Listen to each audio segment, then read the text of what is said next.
want to tell you about a plan you can follow which takes only a little time each day, 5 days a week, and which brings results out of all proportion to the time spent. For a moment, consider the things your mind has brought you. Everything you have, your work, your relationship with your family and others, your philosophy of life, all come to you as a result of using your mind. Now consider the estimate made by experts. You have probably been operating on less than 10% of your mental capacities, much less. Dr. Herbert Otto, psychologist, educator, and chairman of the National Center for the Exploration of Human Potential, reminds us that many well-known scientists, such as the late Abraham Maslow, Margaret Mead, Gardner Murphy, O. Spurgeon English, and Carl Rogers, subscribe to the hypothesis that man is using a very small fraction of his capacities. Margaret Mead quotes a 6% figure. Herbert Otto writes, "My own estimate is 5% or less." Neurological research at the UCLA Brain Research Institute points to enormous abilities latent in everyone by suggesting an incredible hypothesis. The ultimate creative capacity of the human brain may be, for all practical purposes, they pointed out, infinite. To use the computer analogy, man is a vast storehouse of data, but we have not learned how to program ourselves to utilize these data for problem-solving purposes. Yefremov, the eminent Soviet scholar and writer, says man under average conditions of work and life uses only a small part of his thinking equipment. If he were able to force our brain to work at only half its capacity, we could, without any difficulty whatever, learn 40 languages, memorize the large Soviet encyclopedia from cover to cover, and complete the required courses of dozens of colleges. Now, this statement is hardly an exaggeration. It is the generally accepted theoretical view of man's mental potentialities. Now, how can we tap this gigantic potential? Well, it's a big and very complex problem with many ramifications. But as Herbert Otto points out, it is clear that persons who live close to their capacity, who continue to activate their potential, have a pronounced sense of well-being and considerable energy. They see themselves as leading purposeful and creative lives. If everything you have is the result of using just 10% of your mind, consider for a moment what it will mean to you and your family if you can increase this percentage. Now, none of us, as a rule, has the slightest notion of the real capabilities of his mind. But believe me when I say that your mind can be compared to an undiscovered gold mine. And it makes no difference whether you're 17 or 70.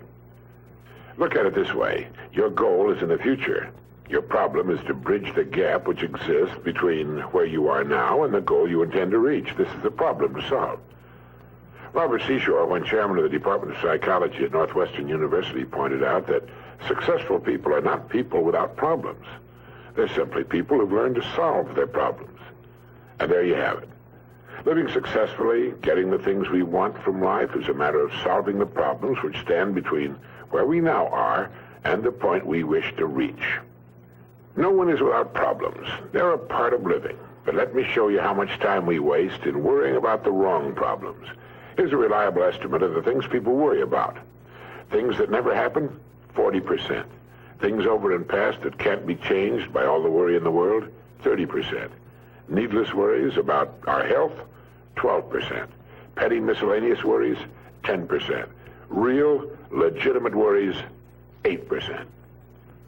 In short, 92% of the average person's worries take up valuable time, cause painful stress, even mental anguish, and are absolutely unnecessary. And of the real, legitimate worries, there are two kinds. There are the problems we can solve, and there are the problems beyond our ability to personally solve. But most of our real problems usually fall into the first group, the ones we can solve if we learn how. Now I'm going to assume you've decided upon a goal. Your problem is, how do I achieve it? Your goal may be a promotion, a greater income, a beautiful home. It makes little difference what your goal happens to be. But you have your goal, and you know that you will become and you will achieve what you think about. That is, if you stay with it, you will reach your goal. But how? Well, it's right here that your mind comes into play. What is your mind? No one knows for sure. Perhaps the best way to describe it is to quote Pulitzer Prize-winning playwright Archibald MacLeish. In his play, The Secret of Freedom, a character says, "The only thing about a man that is a man is his mind. Everything else you can find in a pig or a horse." That's uncomfortably true. The human mind is the one thing that separates us from the rest of the creatures on Earth. Anything that comes to us in the future will almost certainly come to us as a result of the extent to which we use our minds. And yet it's the last place on earth the average person will turn to for help. In order to reflect just a moment on the human mind, consider what it's accomplished. Human knowledge has advanced more in the past 50 years than in all the preceding 10,000 years of human civilization. Of all the scientists who ever lived, it's estimated that 90% of them are alive today. We've reached, in the area of ideas and human advancement, a plateau so high it was undreamed of by even the most optimistic forecasters as recently as 10 years ago. But every new idea triggers additional ideas, so that now we're in an era of compounding advancement on every front and in every area that staggers the imagination. Dr. Harlow Shapley of Harvard has said that we're entering an entirely new age of man. He calls it the psychozoic age, the age of the mind. And you own one, free and clear. Now let's look at a few facts. Now, the average working person has at his disposal an enormous amount of free time. In fact, if you total the hours in a year and subtract the sleeping hours, if he sleeps 8 hours every night, you'll find he has almost 6,000 waking hours, of which he spends less than 2,000 on the job. Now, this leaves him 4,000 hours a year when he's neither working nor sleeping. These can be called discretionary hours, with which we can do pretty much as we please. At least, our minds are free. Now, so you can see the amazing results in your life, I want to recommend that you take just 1 hour a day, 5 days a week, and devote this hour to exercising your mind. Pick 1 hour a day on which you can fairly regularly count. And during this hour every day, take a completely blank sheet of paper. At the top of the page, write your present primary goal, clearly, simply. Then, since our future depends upon the way in which we handle our work, write down as many ideas as you can for improving that which you now do. Try to think of 20 possible ways in which the activity that fills your day can be improved. You won't always get 20, but even one idea is good. Now remember 2 important points with regard to this. 1, this is not particularly easy, and 2, most of your ideas won't be any good. Now, when I say it's not easy, I mean it's like starting any new habit. At first, you'll find your mind a little reluctant to be hauled up and out of the old familiar rut. But as you think about your work and ways in which it might be improved, write down every idea that pops into your mind, no matter how absurd it might seem. Let me tell you what will happen. Some of your ideas will be good and worth testing. The most important thing this extra hour accomplishes, however, is that it deeply embeds your goal into your subconscious mind, starts the whole vital machinery working. And 20 ideas a day, if you can come up with that many, total 100 a week, even if you don't think on weekends. An hour a day, 5 days a week, totals 260 hours a year, and still leaves you 3,740 hours of free leisure time. Now, this means you'll be thinking about your goal and ways of improving your performance, increasing your service, 6.5 full extra working weeks a year. 6.5 40-hour weeks devoted to thinking and planning. Can you see how easy it is to rise above the so-called competition? And will still leave you with 15 hours a day to spend as you please.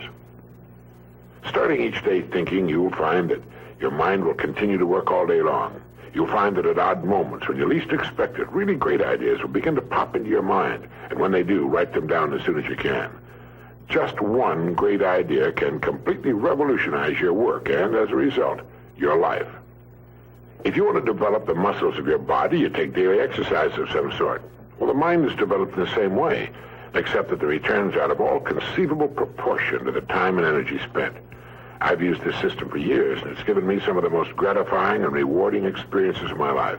And it costs only 5 hours a week. 5 hours out of 168. Is it worth it? It's like spending 5 hours a week digging in a solid vein of pure gold, because your mind is all of that and much more. Each time you write your goal at the top of the sheet of paper, don't worry or become concerned about it. Think of it as only waiting to be reached, a problem only waiting to be solved. Face it with faith and bend all the great powers of your mind toward solving it. And believe me, solve it, you will. Now let's briefly recap. This week, start spending 1 hour each day getting as many ideas as you can. Try for 20 a day on ways to improve what you're now doing. Remember, the achievement of your goal very likely depends upon it, as does your whole future. 2, if everything you now have is the result of using, say, 5 to 10% of your mental abilities, You can imagine what life will be like if you can increase this figure to 20% or more. 3, successful people are not people without problems. They're simply people who've learned to solve their problems. 4, don't waste time and energy worrying about needless things. 40% of them will never happen, 30% have already happened and can't be changed, 12% are needless worries about our health, 10% are petty miscellaneous worries, and only 8% are real. Try to separate the real from the unnecessary and solve those which are within your ability to solve. Last of all, the only thing in the world that can take you to your goals in life is your mind, its effective use, and following through on the good ideas it supplies you. Each of us has a tendency to underestimate his or her own abilities. We should realize that we have, deep within ourselves, a reservoir of great ability, even genius, that can be tapped if we'll just dig deep enough. It's the miracle of your mind.